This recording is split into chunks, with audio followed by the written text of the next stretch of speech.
ഉത്തര കേരളത്തിലെ തെയ്യപ്രപഞ്ചത്തിലെ അപൂർവ തെയ്യമാണ് ഉച്ചബലി.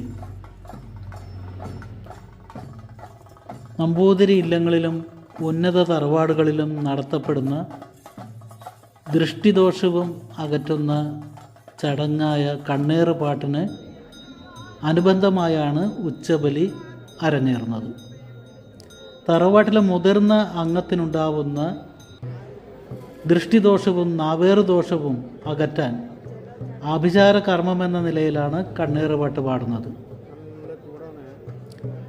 കണ്ണേറ് പാട്ട് പാടിക്കഴിഞ്ഞാൽ നട്ടുച്ച നേരത്ത് ഉച്ചബലി തെയ്യം കെട്ടിയാടും. ഉച്ച നേരത്ത് കെട്ടിയാടുന്നതിനാലാണ് ഉച്ചബലി എന്ന പേര് വന്നത്.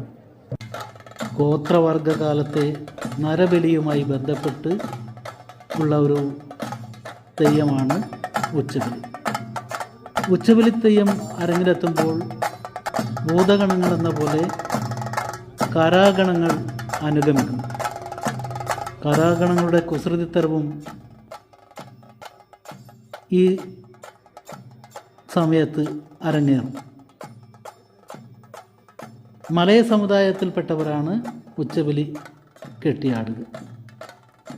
ദിവസങ്ങൾക്ക് മുമ്പേ തന്നെ വ്രതമനുഷ്ഠിക്കുന്ന കോലക്കാരൻ തെയ്യം അരങ്ങിലെത്തിക്കഴിഞ്ഞാൽ ഉറഞ്ഞാടിക്കഴിഞ്ഞാൽ കൈമുട്ടിനു മേലെയും താഴെയും മൂർച്ചയേറിയ എഴുത്താണി കൊണ്ട് കുത്തി രക്തം വാർന്നൊഴുകും. ചീറ്റിയൊഴുകുന്ന മനുഷ്യരക്തവുമായി തെയ്യം രൗദ്ര നർത്തനം തുടരും.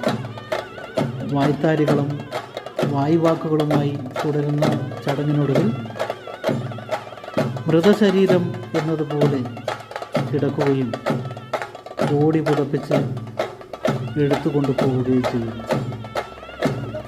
നരബലിയെ തുടർന്ന് മരിച്ചതായി കണക്കാക്കുന്നതാണ് ഈ ചടങ്ങുകൾ. ഉച്ചബലി തെയ്യത്തോടൊപ്പം അരങ്ങിലെത്തുന്ന കാരാഗണങ്ങൾ കാണികൾക്ക് കൗതുകം ഉണ്ടാക്കുന്നതാണ്. 8ഓളം കുട്ടിത്തെയ്യങ്ങളാണ് കാരാഗണങ്ങളായി ഉച്ചബലിയെ അനുഗമിക്കുന്നത്. കണ്ണെഴുത്തും കിരീടവും മാത്രമാണ് മുഖത്തെഴുത്തും അലങ്കാരവും.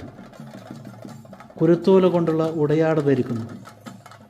കയ്യിൽ ചെറിയ കത്തിയോ വാളോ ഉണ്ടായിരിക്കും. ചടങ്ങിനൊടുവിൽ